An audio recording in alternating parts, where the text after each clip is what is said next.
Halo semuanya, selamat siang. Bagaimana kabarnya hari ini? Saya harap kalian tetap bisa mengikuti proses pembelajaran kita dengan efektif ya. Nah, untuk materi kita hari ini yang akan saya bahas itu adalah tentang keterbacaan visual sebagai dasar media pendidikan. Kita masuk dulu, apa saja sih yang akan kita bahas di sini nanti? Nah, yang pertama, kita akan membahas tentang keterbacaan visual. Yang kedua, itu ada realisme dalam pesan visual. Yang ketiga, itu pesan visual dan proses belajar mengajar. Kemudian yang terakhir, itu adalah grafis sebagai media visual. Nah, yang pertama kita akan membahas keterbacaan visual. Kita akan mulai dengan keterbacaan dulu. Keterbacaan itu apa sih? Nah, keterbacaan itu pada mulanya konsepnya ini hanya digunakan dalam konteks verbal, yakni membaca dan menulis. Jadi dalam bentuk-bentuk narasi, dalam bentuk-bentuk deskripsi tanpa ada gambar, begitu ya. Jadi kayak rangkaian-rangkaian kalimat dalam paragraf begitu saja. Nah, selanjutnya, pada tahun 1960-an, konsep-konsep seperti sketsa, gambar, foto, diagram, tabel, kemudian ada juga grafik, itu mulai muncul. Kemudian digunakan untuk membantu memperjelas keterbacaan verbal yang sudah kita bahas sebelumnya. Nah, pesan-pesan visual kemudian mulai disajikan pula dalam berbagai media massa seperti TV, percetakan, dan produksi. Menariknya, ternyata pesan visual ini lebih mempengaruhi sikap seseorang daripada pesan verbal yang disampaikan tanpa pesan visual. Nah, pesan-pesan visual ini juga membentuk opini masyarakat, kemudian mempengaruhi kehidupan budaya masyarakat. Nah, mungkin teman-teman kalau mau melihat contohnya, bisa dilihat bagaimana peran media massa, peran gambar, peran visual dalam masyarakat kita. Nah, kemudian proses pembelajaran, kita bergerak ke proses pembelajaran, yaitu merupakan kegiatan yang direncanakan secara sistematis dalam rangka mengembangkan karakter dan pengetahuan peserta didik yang juga tidak lepas dari pengaruh lingkungan belajar. Bentuk usaha pendidik itu nanti salah satunya adalah dengan menghadirkan media visual sebagai pendukung media verbal. Nah, ini didasarkan pada yang tadi, karena media visual ternyata bisa membantu untuk memperjelas media verbal. Begitu ya. Kemudian, kegiatan pembelajaran itu nanti akan dikatakan efektif apabila penerima pesan atau peserta didik itu dapat memahami informasi yang disampaikan oleh pendidik. Nah, proses penyampaian inilah nanti yang akan menggunakan kombinasi antara media verbal dan media visual itu. Nah, selanjutnya kita akan masuk ke topik bahasan berikutnya tentang realisme dalam pesan visual. Nah, yang pertama, tidak ada bentuk media visual yang sepenuhnya realistik, karena ada tingkat realisme tergantung isi pesan yang disampaikan. Berikutnya, suatu objek selalu mempunyai aspek-aspek yang tidak dapat dinyatakan seluruhnya secara ilustratif, sekalipun melalui bentuk tiga dimensi atau gambar hidup. Ini maksudnya begini, teman-teman. Jadi, mungkin suatu objek yang dapat kita raba, yang dapat kita pegang, yang dapat kita lihat, itu dapat merepresentasikan suatu konsep, tapi tidak 100% menjadi konsep itu sendiri gitu. Jadi contohnya misalnya kita menyatakan bidang itu menggunakan, kalau dalam geometri ya, menggunakan papan tulis atau permukaan meja. Nah, representasi-representasi tersebut akan mengantarkan kita untuk memikirkan bentuk bidang itu seperti apa. Tapi bukan berarti permukaan meja, permukaan buku, atau permukaan papan tulis itu merupakan bidang itu sendiri. Begitu ya. Jadi nanti dia akan membantu mengantarkan kita pada supaya kita mampu membayangkan konsepnya itu seperti apa sih. Tapi yang kita jadikan representasi itu objek tersebut itu bukan bidang itu sendiri gitu. Nah, media pengajaran yang memiliki derajat realistik tinggi tidak selalu memberikan makna isi pesan yang tinggi pula, bahkan bisa saja membingungkan. Nah, jadi di sini pentingnya teman-teman ketika kalian membuat alat peraga, itu jangan hanya fokus ke tingkat realismenya saja, tingkat apakah ini realistik atau enggak, tapi kalian juga perlu menyesuaikan dengan sasarannya. Gitu ya. Jadi tujuannya kalian membuat itu untuk apa? Trigomaster misalnya. Kalian membuat Trigomaster itu untuk membantu menentukan sudut-sudut, bahkan sudut-sudut yang tidak istimewa, nilai-nilai sudutnya itu ya, nilai-nilai perbandingan sudut, maaf. Nah, itu kalau kalian buat sangat rumit, justru kalian mau membuat tingkat realistiknya lebih tinggi, kalian yang akan bingung sendiri, karena bentuk sudut itu seperti apa. Kemudian, kalau kalian mau menyatakan secara realistis, itu kan akan kesusahan, karena garis saja, sinar garis, itu kan susah ya kalau mau direpresentasikan dengan objek-objek yang bisa kita lihat begitu. Kemudian besar sudut itu yang seperti apa? Itu agak susah seandainya kalian representasikan dengan objek-objeknya. Jadi kalian kan untuk membuat Trigomaster itu kan kita akan menggunakan kayak eh, lambang garis, kemudian lambang sudut itu seperti apa, begitu ya.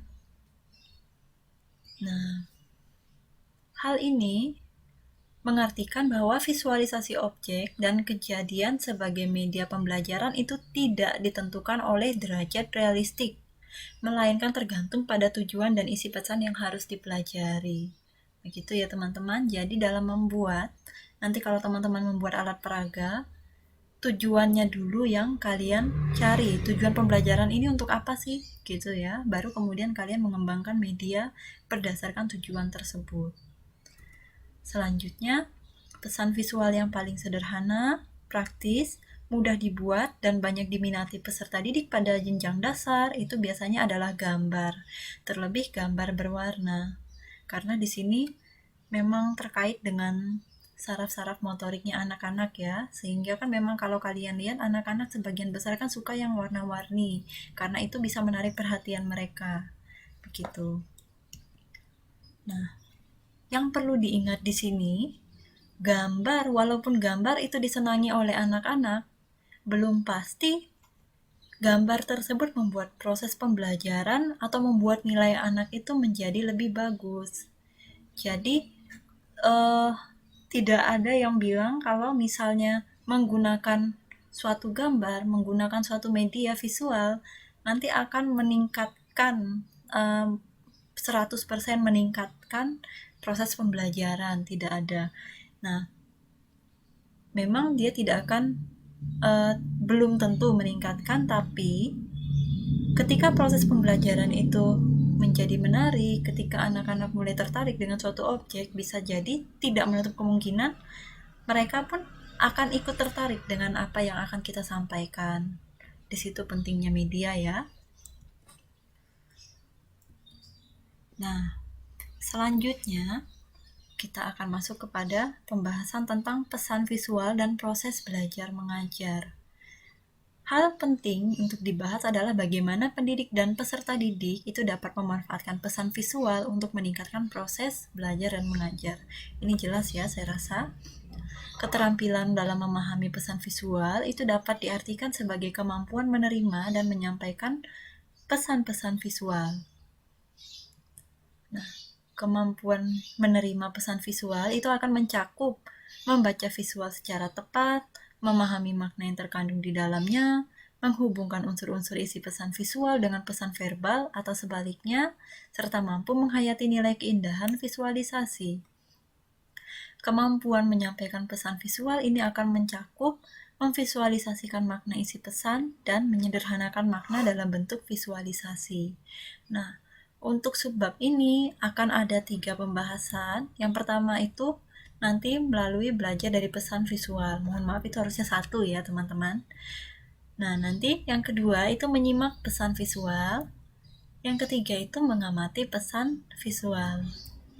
Nah, yang pertama ini untuk belajar dari pesan visual itu yang seperti apa? Nah, salah satu teknik yang efektif supaya peserta didik itu dapat menerima dan menyimak pesan-pesan visual itu mereka mula-mula mengamati, mengidentifikasi, kemudian menganalisis terlebih dahulu pesan-pesan visual tersebut.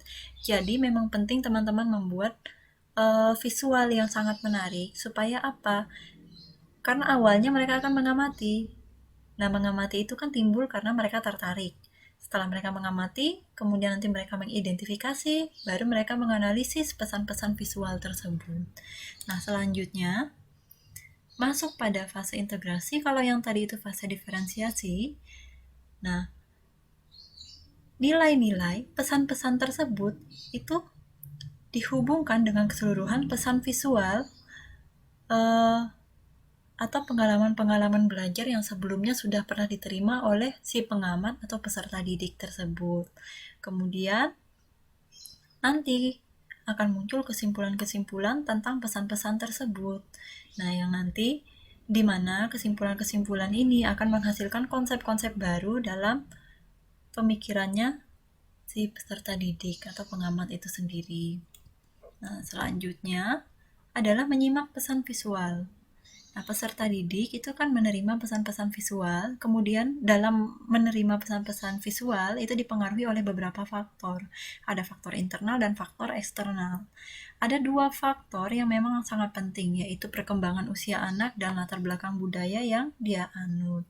Nah, kalau dalam perkembangan usia anak misalnya, ada visual-visual, terutama misalnya kayak sketsa yang belum bisa diterima oleh anak-anak, karena memang pada usia seperti itu, pengalamannya juga masih belum, mungkin pada usia yang masih dini, pengalaman mereka kan belum cukup banyak ya teman-teman ya.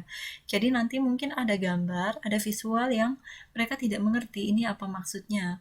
Apalagi kalau kalian berikan mereka sketsa, begitu.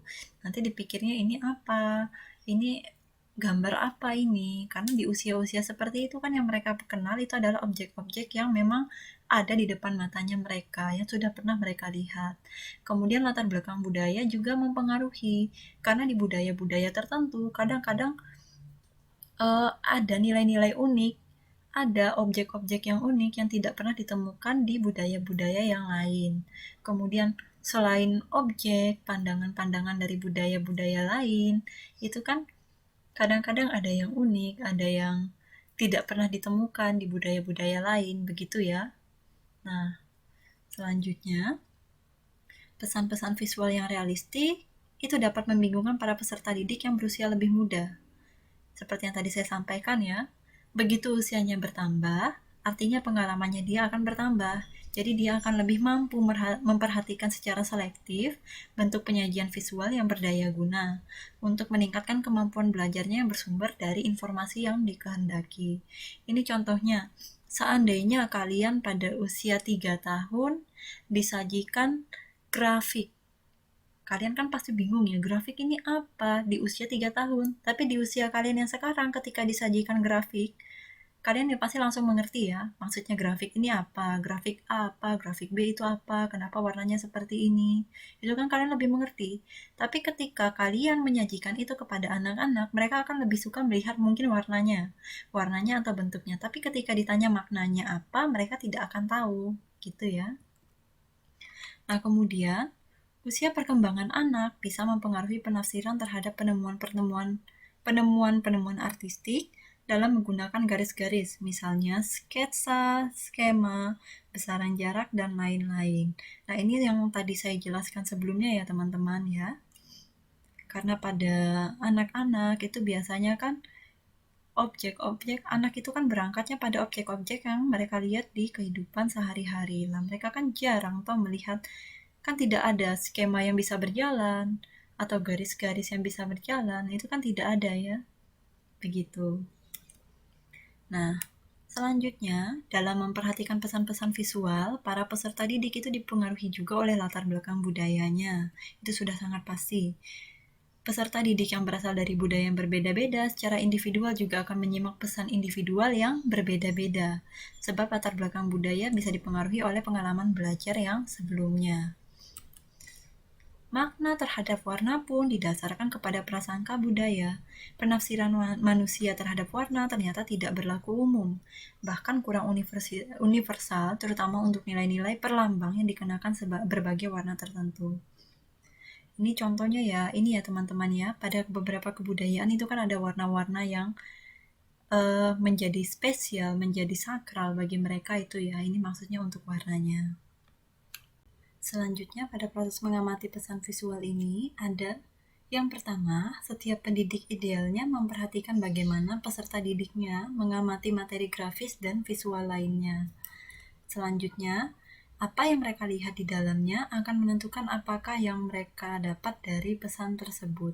Baik itu mungkin karena ini ya teman-teman ya, pandangan orang itu kan beda-beda. Perspektifnya orang terhadap satu objek itu juga berbeda-beda, sehingga kita memang perlu memperhatikan eh, pandangan seperti apa sih, pesan seperti apa sih yang mereka dapatkan melihat dengan mengamati objek tersebut gitu. Mungkin ada yang pesannya positif, tepat sasaran, tapi mungkin juga ada yang pesannya melenceng dari sasaran yang seharusnya. Begitu. Ada dua cara untuk menentukan apa yang dapat diperhatikan peserta didik dari pesan-pesan visual yang mereka lihat. Nah, yang pertama, membuat kesimpulan dengan berdasarkan apa yang dipelajari peserta didik dari materi gambar. Nah, ini cukup efektif ya. Cara mengamati dan apa yang diceritakan kembali oleh peserta tentang materi tersebut itu akan mewakili uh, apa yang dia perhatikan dari objek tersebut.